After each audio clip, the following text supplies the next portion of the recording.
Hey guys, just saw the news about Jake White leaving the Bulls by mutual consent. I'm just coming back from the Springbok press conference. Just I see coming to the email right now, and it was one of those things.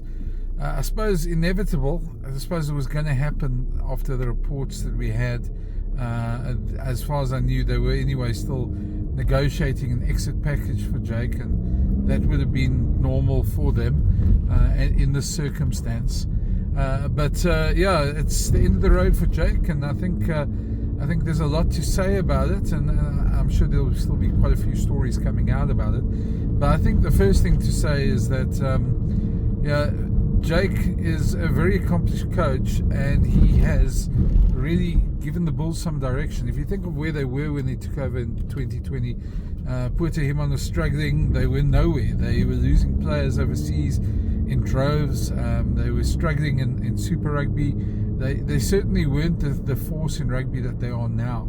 And what Jake has that ability to do is he has that ability to rebuild a team like that in a short period of time, which he did. And he won 2 Curry Cups. He won a Super Rugby Unlocked. He took them to the final of the Rainbow Cup, and 3 Vodacom URC finals.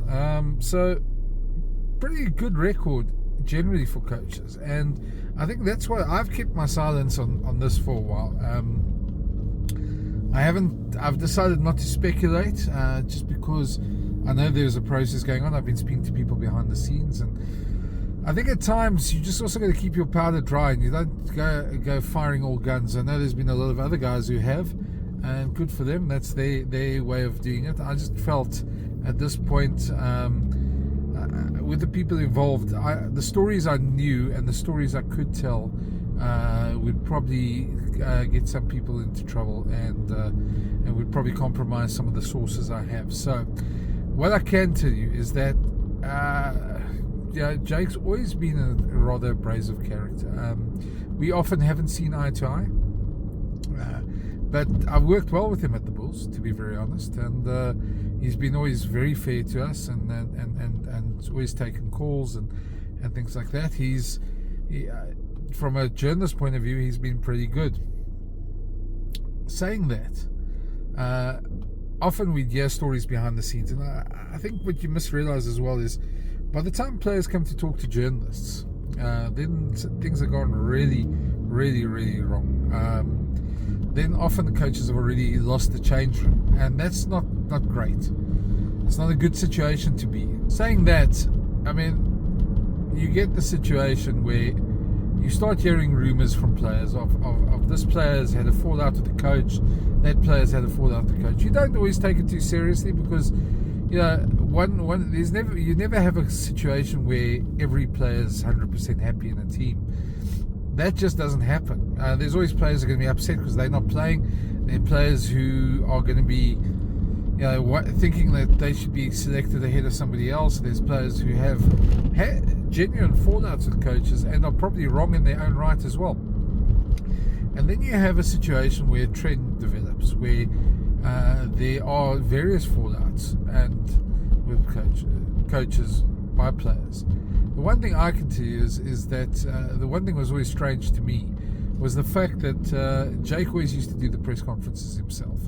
We'd have players in the week, and they would do that, but we'd never really see his assistant coaches. Never at all, in fact. The other thing that there was sort of a lack of transparency in terms of injury lists and things like that. And Jake explained that he didn't want opposition coaches to get inside info on his team, etc. But we live in an age of social media and cell phones and things like that, and there's plenty of other ways of getting that information. Players also talk to each other across provinces. A lot of them are good friends, so those things come out, who's playing where. It's not difficult for a coach to find out where a player is going to be playing anyway. But be that as it may, that was Jake's little quirk. We sort of accepted it. You work within it. We started hearing stories about player X had a fallout with Jake, player Y had a fallout with Jake, and you start sort of trying to sort of scratch at the surface, and players don't want to talk, and then and they don't want to talk, and then you hear that there's maybe a fallout with the assistant coaches, and they don't want to talk, and then Gary Gold leaves the coaching, and then Gert Small leaves, and Sean Everett leaves, and in most cases you write it off to just being, it's one of those things, the end of their time there for various reasons. Gert wanted to retire. Gary said he wanted to spend more time with his family, even though he's now coaching in Japan, which is quite funny. In terms of Sean, he's now gone to coach Edinburgh. So you never really know if that's the truth. And obviously, to get into a public fight with a coach is something that players and assistant coaches just won't do. Excuse the bumps. I'm traveling in Joburg. Those who know. But yeah, it's a tough one, because at no point do you get the situation that's really got that far. And I know that there are players who do like Jake. I know there are players who think he's a great coach. But obviously, whatever happened, and we'll find out the stories. To me, the point is not really what the stories are, because at the end of the day, it was obviously got to such a point where Ruan Nokia as captain and Marcel Coetzee as his co-captain went to the coach, went to Edgar Rathbone and laid complaints on behalf of the players. The issue for me now is, where do the Bulls go from here? And part of that problem is that we're sitting in a situation where there aren't too many coaches out of contract. When those, just to return to that, when those players went to Edgar Rathbone, I'm sure they tried to sort it out. And there has been, Hendrik Corneo reported about an incident between Andries Becker, the forwards coach, and Jake, which he had to intervene to sort out. Edgar had to intervene to sort out. And then we heard that there's really been a fallout between Edgar Rathbone and Jake White. And now, when you lose your CEO, the chances of you staying on aren't very much. So, whatever it was, and I don't think this is the place to,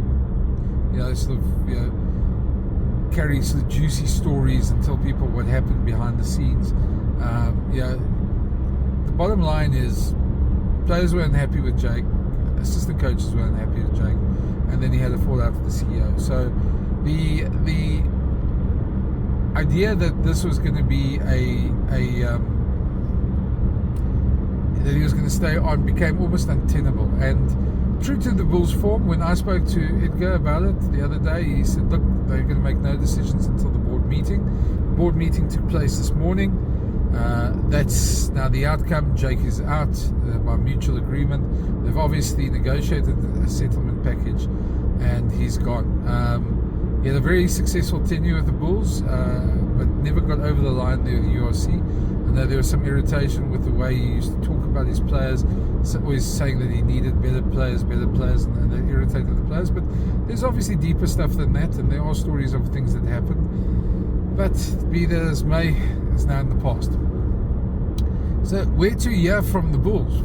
Well, as far as I know, and what my contacts tell me, there's only 4 names that really come up, and that are Johan Ackerman, who is with the junior box at the moment. There is also Johan van Graan, who's just won a treble with Bath and has done exceptionally well. There is Franco Smith, who won the URC last year with Glasgow, former Springbok assistant coach, with Johan van Graan at that stage, which is very funny as well, seeing as they're both doing very well as well. And as you know, Franco Smith and Johan van Graan have been on this channel before. And then the last one is Jacques Nienaber. Now, the problem with all those coaches is they've all under contracts except for Johan Ackerman. He's been offered a contract to stay on the junior box. I know he does want to coach again provincially or franchise level. So he would be probably the perfect fit at the moment. But is he the guy who's going to get the job?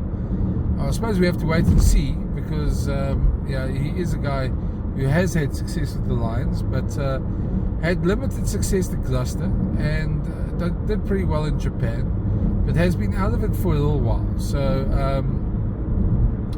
I would reckon he's got a good chance, being the fact that he's probably the guy who's available who can come in.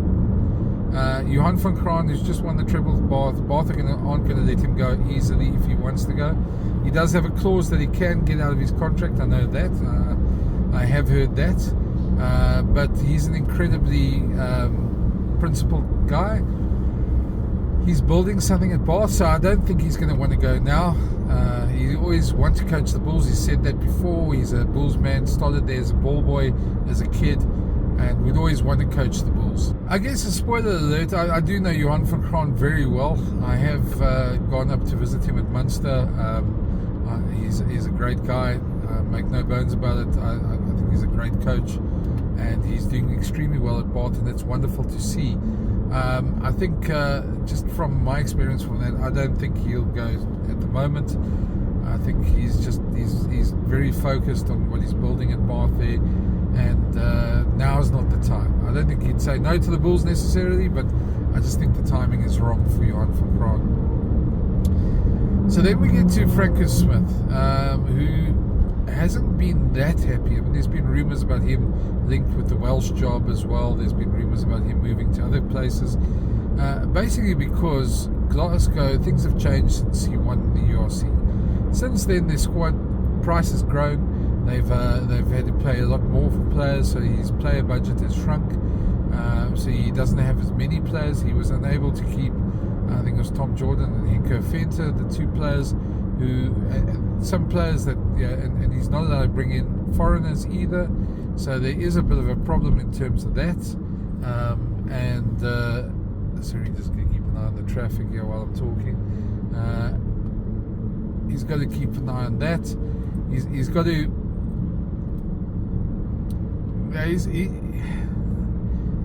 He's biggest problem. I think Franco's biggest problem is the fact that things have changed quite drastically. The policy's changed. He can't bring in just foreigners where he wants to. You can't bolster the squad. Scotland has limited depth, and it doesn't seem like there's so many project players lying around that he can bring in as well. His squad's also getting a bit older. They're not that old yet. There's still a lot in them, and he has been very good in terms of rotating players and giving guys opportunities in Glasgow. But he's going to have a smaller squad next season, and he's also not going to have foreigners. So I'm not sure. Franco's got a year left in his contract. Now I'm not sure if anything changes if he's going to stay there. It's a difficult one for him. I think he is a former Bulls man. He played there. Certainly has an affinity for the Bulls. Is in Pretoria a lot when he comes back to South Africa, visits friends and family, and certainly would be welcomed by the Bulls as well.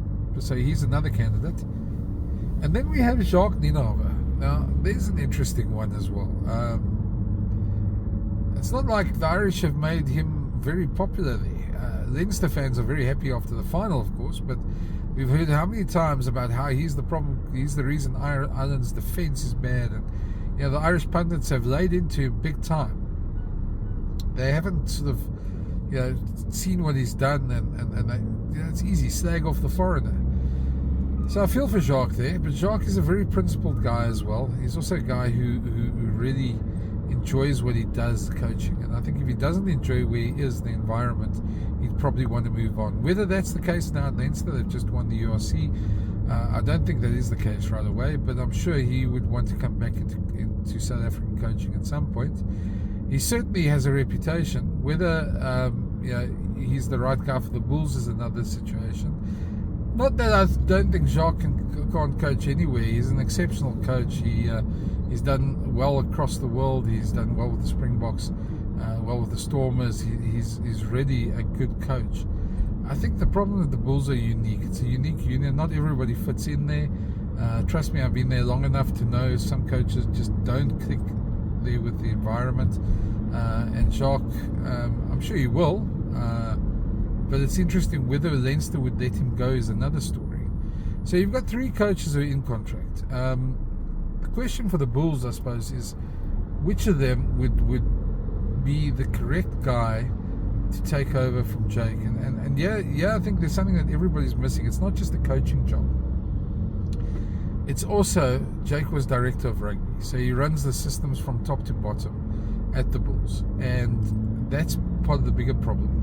A lot of these guys are good coaches, but are they going to be good directors of rugby? That's a key thing. I think Johan van Kraan would relish it. I think Franco would relish it. Ackerman, Akkers, I'm not sure if I see him more as a coach than a director of rugby. You don't know. Haven't worked with him in that sort of role. I've only worked with him in a coaching role. And Jacques as well. You're not sure if he'd be if he'd want to. And that's the other thing. Would these guys want to take on a role as director of rugby?